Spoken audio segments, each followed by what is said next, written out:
Hey, do you think of yourself as an all or nothing thinker? Or perhaps you find yourself imagining the worst case scenarios. You're afraid that things won't work out. And if they don't, your brain is already jumping 15 conclusions in the future about what that all means. Meanwhile, people wonder, why are you so stressed? Or what's making you anxious? And you're actually caught in a cycle of all or nothing thinking and catastrophizing.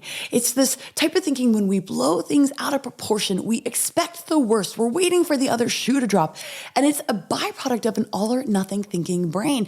Now, I thought that that's just how I was going to think because that's how I'm wired. And I have good news. If you are wired like me in the all or nothing world, there can be a healthy expression of that personality, of how you think, and you don't have to get stuck in the anxiety and the pattern that catastrophizing does. It scoops us up and spins us around, and we're always afraid that the things aren't going to go well, that it's either going to be perfect or disastrous.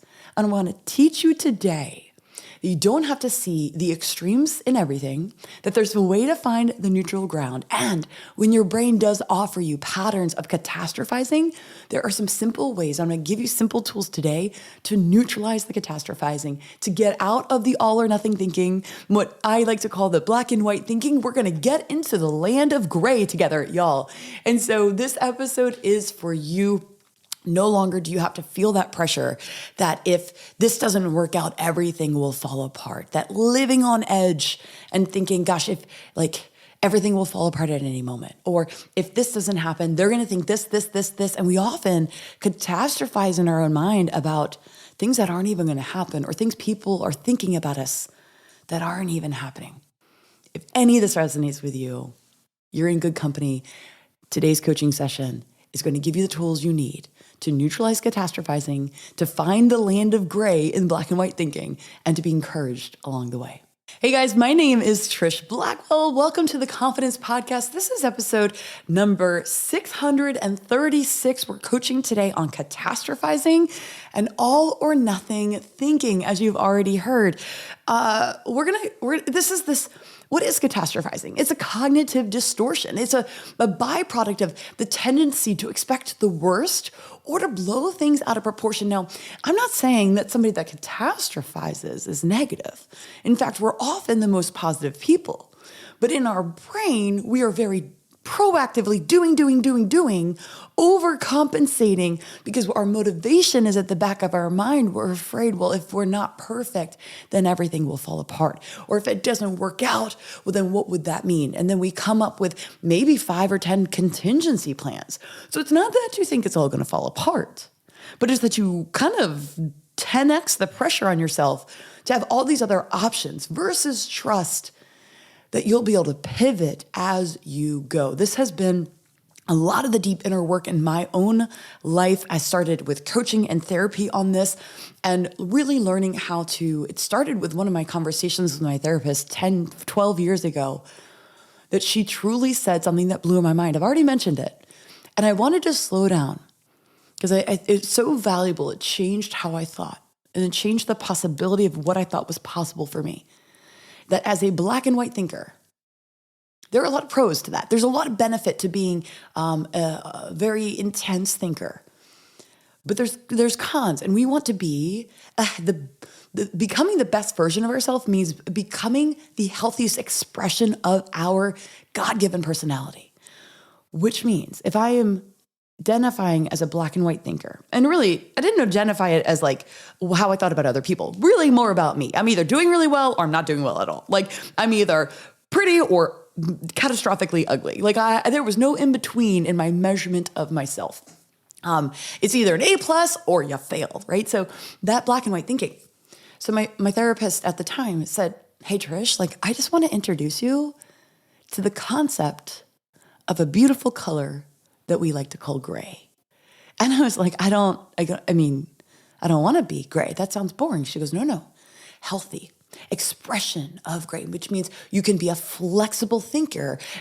You can have this black and white intensity, which can be beautiful, and a healthy expression of it also means that you can tap into the land of gray. So today we're going to explore what the land of gray, we called it the land of gray, the in-between, and finding beauty and practicing learning how to play in the gray.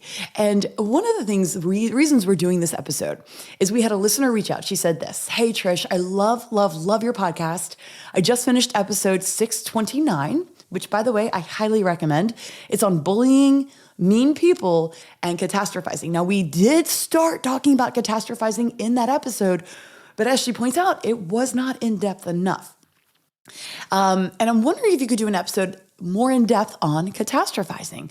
I've done this for as long as I can remember, and I would love to break the cycle. It's exhausting. Thank you for your encouragement. And love, I agree. It is exhausting. So what is it? Here's an example. It's this: you get a small criticism at work and you think you're going to lose your job.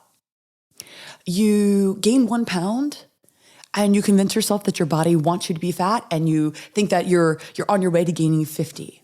It's the inability to take a setback and neutralize it and not think it's a big deal. So catastrophizing takes a tiny hiccup and either over personalizes it or over dramatizes it to be that, oh no, it's too much, no one likes me, right? So let's say you get one negative comment. One person talked about you behind your back. Catastrophizing is when you think, well, nobody actually likes me. One person was catty and mean and gossipy. But we tell ourselves a story that we have no friends or no one likes us. Now, if you're in business, you get one negative review. Maybe you have an Amazon store, maybe an Etsy store, maybe a podcast, and you get a 1-star review. Catastrophizing, the all or nothing thinker, is, shoot, I knew I'd be found out. No one likes my stuff. What am I doing? Who did I think I was? Whereas a confident thinker, a gray thinker, says, okay, cool. If I'm getting 1-star reviews, that means I'm reaching more people. I know I have the emotional maturity to know not everyone is going to like me. My product is not for everyone. My coaching is not for everyone. This podcast, I want it to be for everyone. I want it to be the #1 listened podcast in the world. But not everybody likes me. Oh, I'm so glad it is taking me a decade to be able to say that with confidence. And I'm okay with it. So catastrophizing is sort of really thinking about the worst possible outcome in any situation, and then often exaggerating the potential consequences. So it's what happens is when you're giving your brain free rein to imagine the most disastrous scenario, even when there's little to no evidence. Now, we do this in a lot of micro ways and also macro ways. For me, I catastrophize when I have a small injury. And I'll give you an example. As you know, maybe you don't, maybe you're new to the show. I'm absolutely obsessed with snowboarding, and I also started picking up ice hockey for fun. So I'm in a hockey league. It's co-ed, and I had my first hockey game the other week. And in my aggression, by the way, I am pretty aggressive after that puck, the pursuit of the puck. I tweaked my wrist, and then I tweaked my shoulder. And my old all or nothing thinking would be, oh, great, now you're going to be injured for snowboarding, which is your true love, and you're going to ruin your season, and you're going to go to Copper and your big trip out to, I don't know, we haven't decided. Maybe we're going to go to Japan. Your big one thing you really love the most of the whole year is going to be ruined because you hurt yourself doing something silly. And I started imagining being injured and now running, and also you injured your ankle, and so now you're going to have to be able to run, and you're going to be so miserable. Okay, so that's catastrophizing within yourself. It's taking a fear and imagining that fear getting worse, and you start really attaching to what it takes from you. And so what we want to do to neutralize that is to call ourselves out of, hey, I'm being dramatic. Catastrophizing is your toddler brain coming out and going, and sort of screaming and throwing a tantrum and being very afraid. Now we can have compassion because we can look at it and go, oh, you're just afraid right now.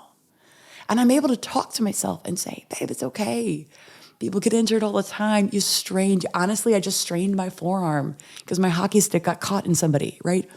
And I don't need my forearm to snowboard. So I was able to talk myself off the ledge by talking myself through what it means. And that, yeah, hey, that could be worse. Maybe this is bad. Maybe you do need your shoulder to be replaced. Or maybe it's just a small strain that if you rest it, everything will be fine. So it's our job to call ourselves out when we're blowing things out of proportion. As our listener said, the cycle of mentally catastrophizing things is exhausting. And I think for me, it changed. I started leaning into the work of this when I realized catastrophizing is all about a mismanaged imagination, and it's allowing your life to be led by fear. I, as a person of faith, refuse to live by fear. My belief system requires that I live by faith. And so I want to live by faith, not by fear, which means it is my opportunity anytime my brain is being dramatic and I'm being catastrophic or all or nothing, to call myself out and go, oh, hey, love, like you're being dramatic. It's overreacting, and we're imagining from a place of fear. What if it's simpler? What if it's not that bad? What if you decide that your body will heal well? What if you remind yourself that it's okay for one person not to like you because there's a lot of people who do like you and who do love you? Well, how do we got to start talking back to this fear that the worst is going to happen. And I just want to remind you that your words are your power. The more you practice reframing, the more you get curious about the words that you say to yourself, the more you dive into what we talk about in my coaching practice, your narrative intelligence, the more powerful you will be. And it's going to feel awkward. It's going to feel hard at first. It's going to feel like your words are just pretend, but the more you practice, the more you will progress. The reason that my words are powerful now is because I've been working at it for 12 years. And I don't say that to intimidate, but to encourage and say every single time you reframe, every single time you're conscious of your thoughts, every single time you choose a positive thought over a negative thought, or you identify an anxious thought, or you identify a self-limiting belief, or you call yourself out for, hey, extreme thinking, and maybe this is not 100% absolutely true, that is a win. And win after win, we become people who win with our words. So other scenarios of catastrophizing in real life would be, right, we already talked about if you small mistake at work and you think, well, I'm going to get fired, or maybe you just don't feel you don't get affirmation or recognition from your boss at work, or even worse, it gets allocated to other people for the stuff that you did, and so your catastrophizing thought is nobody appreciates me. I don't offer value. We have to go, that's not true. That is not. We have to ask ourselves, is that true? Is it absolutely true? Maybe a health scenario, I gave you my example of, oh no, I'm injured. I won't be able to do anything I love. I had to call myself out and go, girl, calm down. I think as a parent, now that I if you don't know, I have two kids, 7 and 9. I have grown in my own maturity and my ability to talk to my own brain because I've learned how to parent, right? A child who's being dramatic. And I love my kids, but they're kids and they offer these things of, you never let me watch TV. And I'm like, well, that's not true. I see how your brain is, when it's panicked or upset, goes extreme and exaggerates. And that made me more self-reflective to my own thoughts. I exaggerate a lot in my own brain. And now I have the maturity and through practice to call myself out on my own exaggerations. But maybe you feel a mild headache and then you think, oh my gosh, I what if this is a brain tumor? Or if a friend doesn't respond to your text right away, you think, oh, they must be mad at me. I've ruined our friendship, or they don't like me, or I'm bothering them, or I've overstepped. All of this is catastrophizing. Maybe your kid has a bad day at school. And you're like, okay, well, they're going to fail at life.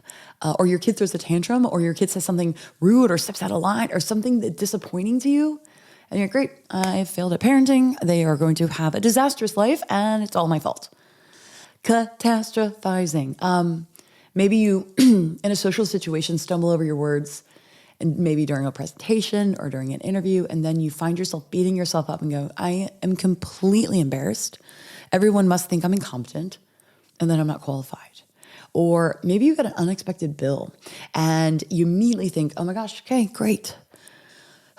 Just when I thought we were climbing out of debt, here we go again. I'm going to be debt forever. I'll never recover from this. We'll never get out. Or you, in a performance scenario, you miss a deadline or you don't do well on something and you go, wait, great, I've blown it. No one will trust me again. I'll never be successful.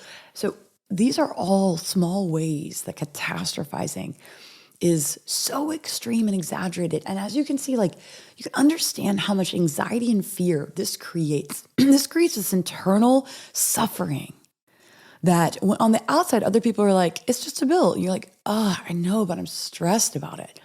They can maybe say, but why are you stressed? Is it the amount? Well, no, it's sometimes hard to know that your brain is exaggerating and being dramatic on a larger scale. So in my coaching group, the College of Confidence, which if you want to take some of these concepts deeper, if you want to do live coaching with me, the most affordable way to coach with me is in the COC. You can find out more at collegeofconfidence.com. We have 4 workshops per month with workbooks. I coach you through new methods. This upcoming month, I'm so excited on what we're coaching. We're coaching on words that transform, how to write affirmations that actually work. And so we're going to have 4 live coaching workshops on that. I'm walking people through it. But we also have 4 workshops every month that are open Q&A coaching, meaning you come, you raise your hand, you get your questions asked, and I truly do get to know my students and support them. So come and go deeper with me in the College of Confidence. But what I coach my students and members there on is we talk about, like, let's de-dramatize the brain. We have to acknowledge and recognize when we're being catastrophic or we're thinking in all or nothing terms, and then ask ourselves, or worst case scenario thinking, or even jumping to conclusions without facts. She's not texting me back yet. She must be annoyed by me. Maybe she doesn't really want to be my friend anymore. Maybe they think maybe everybody's laughing at me. We're jumping to conclusions. We are making up stories. Again, it's just simply a misuse of your imagination. You have an incredibly powerful brain, and our imagination is one of our greatest tools. I want you to decide today that you're going to use your imagination to work for you in life instead of against you in life. And so in the process of de-dramatizing, what we want to do, step 1, is to call ourselves out on, hey, I'm being dramatic. And we don't do it in a judgy way. I just say, hey, my brain is being dramatic.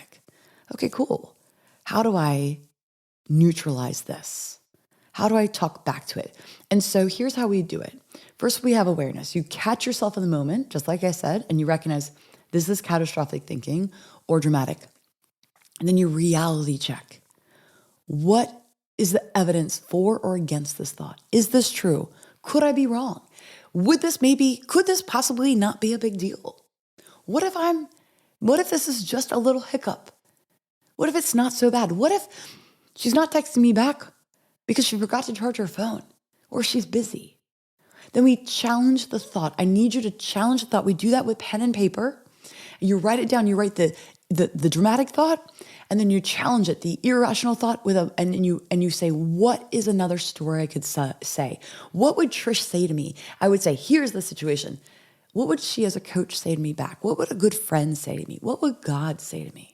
And then we shift our focus. We start redirecting our attention to things we can control, focusing on the solutions. And then we have compassion on ourselves. You guys, this catastrophic thinking, all or nothing thinking is exhausting. So can we have some self-kindness and self-compassion to say, hey, it's you've put yourself through it. And it's okay. Everyone has moments of fear and doubt. And in fact, you've maybe spent the last decade or 2 decades of your life from the lens of fear. This is the process. This is simply the process of learning how to shift from having fear as our core coordinates in our internal GPS and substituting with faith. And you know, when you have a default setting in your phone, sometimes it's annoying because you're like, oh, I don't want that, right? This is us just changing our default setting. So it's okay if my brain still catastrophizes. It's okay if my first inclination is to think in an all or nothing extreme. But what's progress, what shows me that I'm starting to live by faith, not by fear, is that I catch it. I acknowledge it. I have awareness, and I'm not prisoner to it anymore. That's where I can gain my power back. And every time I gain that process back and I work through the process I'm de-dramatizing the catastrophic thought, and I choose faith over fear. I choose the belief that that everything is working for me, not against me, or that I can handle whatever comes my way because I'm not alone. That's when we go, I'm growing. And if I'm growing, I am going. Here's some reframes I can offer you if you're in some power phrases for the worst case scenario thinking. I got a couple here for you. One, you can say to yourself, and I've got these all in the show notes too. So if you're on the treadmill or driving your car, go to trishblackwell.com/636 for the episode number, and you will get all of the show notes there. I can handle whatever comes my way. Even if this happens, I will figure it out. I had to say that to myself with this like fear of injury. Even if I'm injured for snowboard season, I'll still find a way to love and enjoy the mountain with my family. Here's another one. This is uncomfortable, not unbearable. I've survived tough things before and I can get through this too. All right, what if you have a catastrophic thought? I like these reframes here. Is this really true or is my mind exaggerating? This one, I go to this one so often. I go, is this really true? Or is my mind exaggerating? I sometimes get catastrophic when I'm stretched thin, burning the candle at both ends, a little hangry sometimes, and maybe my husband wasn't helpful or he forgot to put a dish away, and I'm like, nobody appreciates me. Like, okay, Trish, is that true? Or is your mind exaggerating? Because you have an incredible husband. You have an incredible family. We value gratitude and thanksgiving and teamwork tremendously as a core value of our family.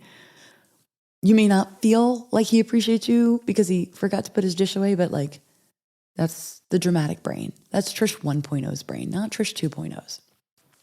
Is it really true or is my mind exaggerating? What's the most likely outcome here? Or you can also even proclaim, I refuse to let fear write my future. I'm going to say that one again. I refuse to let fear write my future. Also, this one, this was life-changing for me. Just because I feel it doesn't mean it's true. Just because you feel something doesn't mean, now we're not negating the feeling. I don't want you sweeping it. It's not toxic positivity. But just because I feel it doesn't mean it's true. Just because I feel insecure doesn't mean I have to be insecure.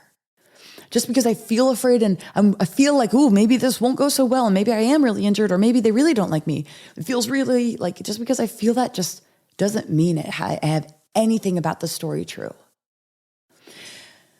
You could also start using some reframes to say like, you know what, this is working for me. This is growth mindset, not fixed. This challenge is an opportunity for growth. One setback doesn't define me.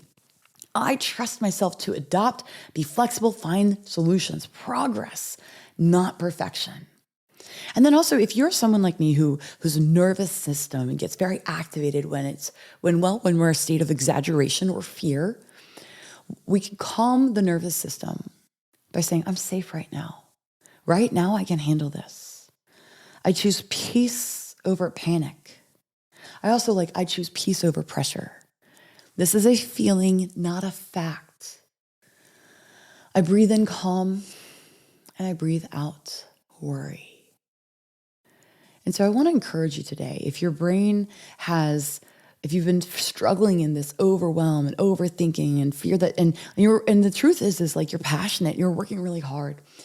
Practice de-dramatizing. Little by little, you will see breakthrough. And so we're going to close today. I have 2 announcements, but then I'm going to give you my power phrase pyramid, which are the 3 most powerful ways I think you can start speaking to yourself to be a person who is not imprisoned and held back by catastrophic fear-based thinking.